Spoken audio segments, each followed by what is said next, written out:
Veliki pozdrav, dragi ljudi, nadam se da ste dobro. Danas nastavljamo sa obilaskom Vijetnama. Juče smo napustili Hanoj i aviolinijom stigli do Da Nanga. Ovaj let je trajao sat i 15, sat i 20 minuta. Nakon toga dočekao nas je autobus koji nas je prevezao od aerodroma u Da Nangu do Hoi Ana. Dakle, mi se trenutno nalazimo u Hoi Anu, u jednom od njegovih hotela. Da Nang je treći grad po veličini ovde u Vijetnamu i broji oko 1,5 miliona stanovnika, dok je Hoi An značajno manji, ali je veoma poznata turistička atrakcija. Danas obilazimo ova dva grada i jedva čekamo da vidimo šta sve ima da ponude i zašto su baš oni posebni i pod velikom navalicom turista. Krećemo. Hoi An se nalazi u centralnom Vijetnamu i broji oko 120.000 stanovnika. Površina grada je oko 60 km², što je slično površini Dubrovnika u Hrvatskoj, ali sa mnogo više bicikala i tradicionalnih lampiona. Prosečna mesečna plata ovde je oko $300. Hoi An ima istoriju dugu preko 2000 godina. Prvo naselje na ovom području osnivali su narodi iz drevne kulture Sahvinj.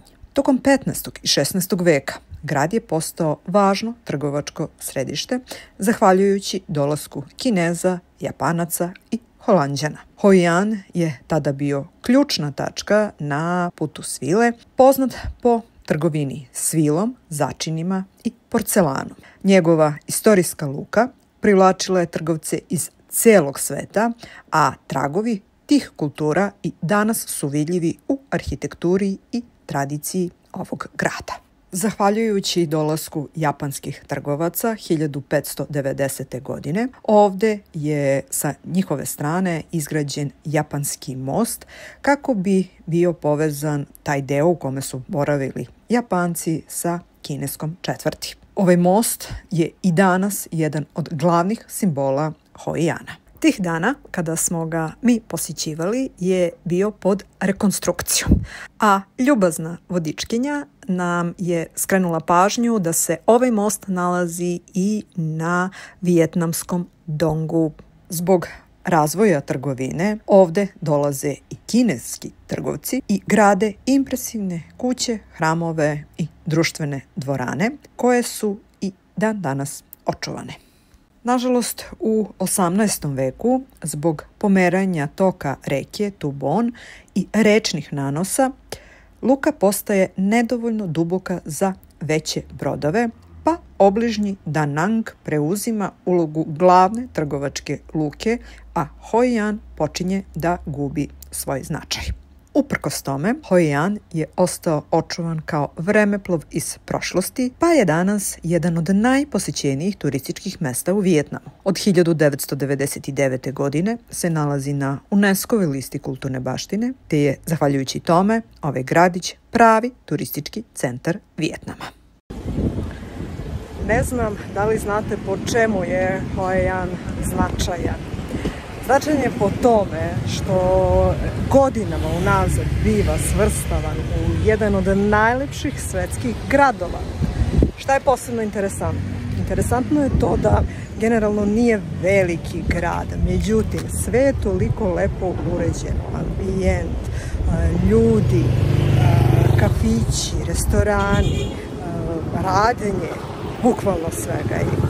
Pored toga, značajno je da su u ovom gradu obavljao veoma veliki broj zanata i da su svi ti majstori uspeli da svoje radove prezentuju u ovom gradu u okviru raznoraznih prodavnica.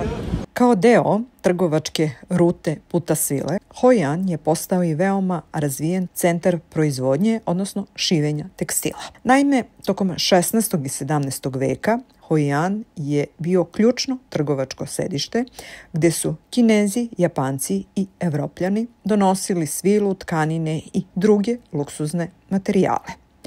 Lokalne zanatlije su brzo naučile veštinu šivenja i krojenja, prilagođavajući ih raznim stilovima i potrebama stranih trgovaca.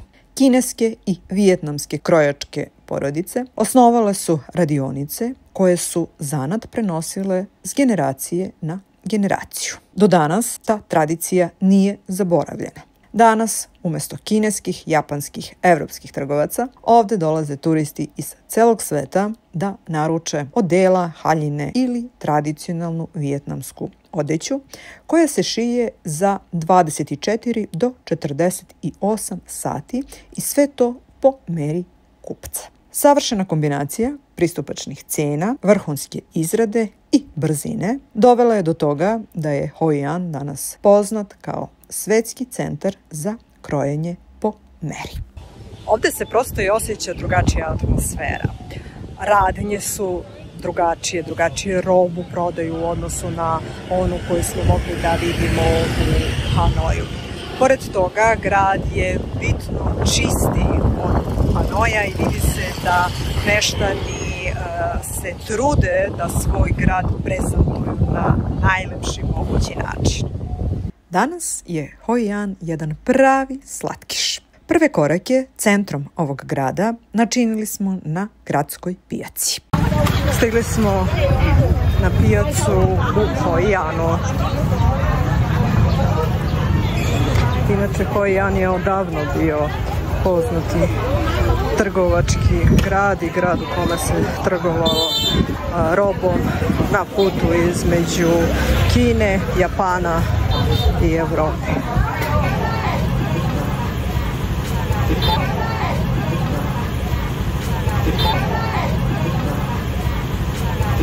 Pijaca nas je dočekala u duginim bojama. Opčinjavali su nas mirisi egzotičnih začina, svežeg voća, povrća i morske hrane. Ova pijaca je bila pravi kulinarski raj za sve nas koji uživamo u hrani. Neretko smo na tezgama i mestima gde su izloženi proizvodi pronalazili proizvode koje prvi put u životu vidimo, pa smo bili znatiželjni i da ih probamo. Na pijaci, u posebnoj hali, nalaze se tezge gde se prodaju lokalni specijaliteti. Bilo je jutro, pa nismo bili još gladni, te ovde ništa nismo jeli. Kasnije popodne već ova pijaca nije radila. U lokalnom gradskom muzeju, koji se još uvek dorađuje i širi, smo se najpre upoznali sa prošlošću ovog mesta, sa životom jedne porodice, sa njenom kućom, nameštajem, zanatima kojima su se bavili njeni ukućani, kao i ostali meštani Hoi Ana. Ovaj reprezentativni model kuće potiče iz vremena kada je Francuska vladala ovom teritorijom i u njoj je moglo da bude smešteno i do 5 generacija Vijetnamaca. Tradicionalna sofra.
Nakon obilaska muzeja otišli smo na predstavu i prisustvovali kulturno-umetničkom programu i folklornom nastupu gde nam je život meštana prikazan u pesmi i igri.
Obišli smo i kineski budistički hram Guangkong. Ovaj hram je impresivan spoj umetnosti, arhitekture i duhovnosti. Predstavlja pravi komunalni dom koji su izgradili Kinezi. U njemu se nalaze oltari sa konfučijanskim i taoističkim božanstvima, prostorije za druženje i dugi stolovi za sastanke za kojima su sede glave vođe doseljenika donosile odluke o ekonomskim i političkim pitanjima od važnosti za njihovu zajednicu.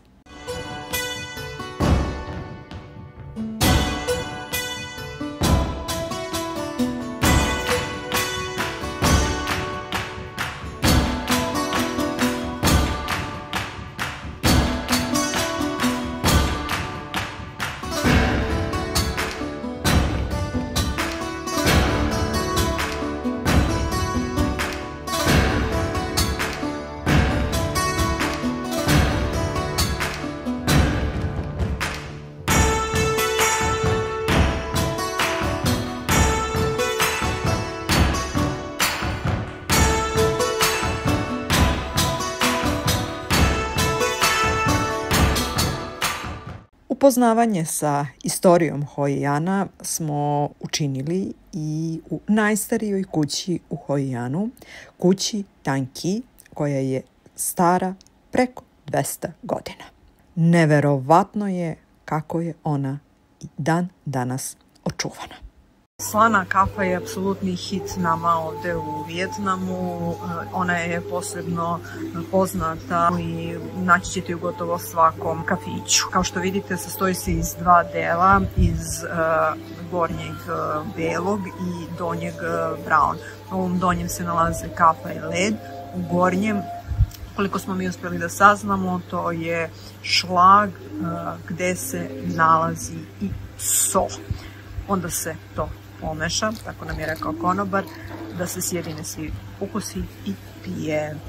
Apsolutno fenomenalno i preporuka za svaku ko želi, ko voli kafu, da obavezno proba i ovakvu vrstu kafe. Ovo je grad za uživanje u životu i za hedonizam. Pravo je zadovoljstvo sesti u nekom od ovih kafića, naručiti vijetnamsku slatku kafu ili kafu sa jajima ili sa kokosom i uživati u životu ovog grada. Prizori su stvarno neverovatni. Ovo je hala u kojoj se prodaju jela koja vam spremaju na licu mesta. Za razliku od Hanoja, koji je glavni grad i gde smo iskreno bile prilično iznenađeni da ne govore engleski uopšte, bukvalno, ovde to nije slučaj. Ovde je mnogo lakše komunicirati, ovde nemate problem sa komunikacijom ni u radnjama, ni u kafićima, pa čak ni među prodavcima povrća i voća. Sada je početak maja, ali su temperature veoma visoke. Kažu da je to van svih proseka dosadašnjih za ovu teritoriju. Trenutna temperatura je oko 33 stepena, međutim veoma je velika vlažnost vazduha, preko 70%, i to podiže lični osjećaj da je temperatura sigurno preko 37-8.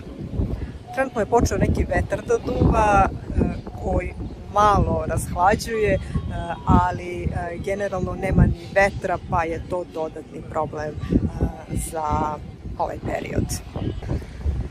Ono što je posebno obeležje ovog grada jeste da je toliko instagramičan da bukvalno nećete moći da ispustite svoj fotoaparat, odnosno svoj mobilni telefon iz ruku. Sve vreme će vas prosto mamiti kadrovi iza vas, ispred vas, da ih snimite. Pogledajte ovu lepotu. Hua Yan je i grad lampiona. Pogledajte iza mene. Bukvalno na svakom koraku možete da vidite lampione. Pored toga, u Hua Yanu se održava i festival lampiona, a kažu da je ovde uveče posebna atmosfera kada tokom noći plove ovi brodovi koji se iza mene i tada turisti mogu da puštaju te lampione po reci. Potrudit ćemo se da snimimo to večeras. Svako veče koje smo proveli u ovom gradu, završavali smo šetajući pored reke Tubon, očarani prizorima čamaca koji plove i lampionima koje pale znatiželjni turisti zamišljajući ostvarenje želja, dok su se sa obale reke nizali tonovi poznatih pesama koje su izvodili lokalni bendovi. Ti prizori su bili nadrealni, puni romantike, magije i čarobnih tonova, mirisa i boja koji su dražili naša čula. Da li bi vi ispoštovali tradiciju i pustili lampion niz reku? Koja bi bila vaša želja?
Večera nam nije bila dovoljno jaka jer smo jeli nudle u bujonu, tako da evo sada smo stali na ulici da probamo banana pancake. Evo sada momak nam sprema i vidjet ćemo probati nešto novo. Naše utiske o vijetnamskoj hrani možete pogledati na videoklipovima koji se već nalaze na našem YouTube kanalu. Obavezno ih pogledajte. Ako ste uživali u ovoj šetnji, možete podržati naš rad na taj način što ćete zapratiti naš kanal, deliti naše video snimke i komentarisati ih. Sve ovo je besplatno, a nama podrška mnogo znači. Vidimo se u sljedećoj avanturi. Sin čao!